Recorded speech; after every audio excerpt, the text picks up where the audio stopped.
اعوذ باللہ من الشیطان الرجیم بسم اللہ الرحمن الرحیم۔ شروع اللہ کے نام سے جو بڑا مہربان نہایت رحم کرنے والا ہے۔ تبیر نامہ 126 کے ساتھ میں ناصر نجم خوش آمدید کہتا ہوں اور امید کرتا ہوں کہ آپ سب خیر خیریت سے ہوں گے۔ آج کا ٹاپک ہے تیمم کرنا کس حالت میں جائز ہے۔ اس سے پہلے کہ میں اس کے حوالے سے بات کروں، آپ لوگوں سے گزارش ہے کہ میرے چینل کو سبسکرائب کر دیں، ویڈیو کو لائک اور شیئر کر دیں اور بیل آئیکن کو پریس کر دیں تاکہ ہر ویڈیو آپ تک پہنچ سکے۔ تو چلتے ہیں آج کے ٹاپک کی طرف۔ تیمم کس حالت میں جائز ہے۔ ہم قرآن و حدیث کی روشنی میں سب سے پہلے اس پر روشنی ڈالیں گے، اس کے بعد ہم اپنا اس پہ پوائنٹ آف ویو دیں گے۔ اللہ کے نبی صلی اللہ علیہ وسلم صحابہ کے ساتھ ایک جگہ سے دوسری جگہ پر ہجرت کر رہے تھے، یا سننے میں آ رہا تھا کہ وہ تجارت پر جا رہے تھے، یعنی سفر کر رہے تھے۔ تو ایک مقام پر جو ہے پانی نہیں تھا اور آپ لوگوں نے وضو کرنا تھا۔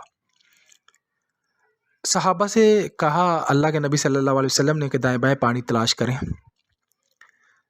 جب دائیں بائیں پانی تلاش کیا تو پانی نظر کہیں نہیں آیا، اور اللہ کے نبی صلی اللہ علیہ وسلم نے وہاں پر جو ہے تیمم کا حکم دیا۔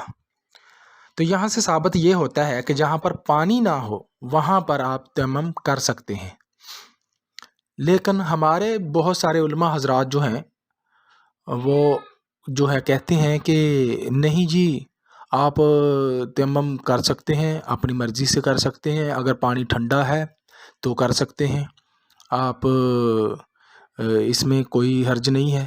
بھئی اللہ کے نبی صلی اللہ علیہ وسلم نے کس حالت میں ایسے وضو کیا تھا، کسی صحابہ نے کس حالت میں ایسے وضو کیا تھا کہ پانی موجود تھا اور آپ لوگوں نے جو ہے پانی کو چھوڑ کر تیمم کیا ہو؟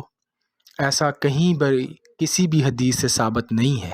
لہٰذا اللہ تعالیٰ نے واضح طور پر اس کو قرآن مجید میں بھی فرمایا ہے کہ تیمم کر سکتے ہیں، لیکن کس کنڈیشن میں؟ جہاں پر پانی نہ ہو۔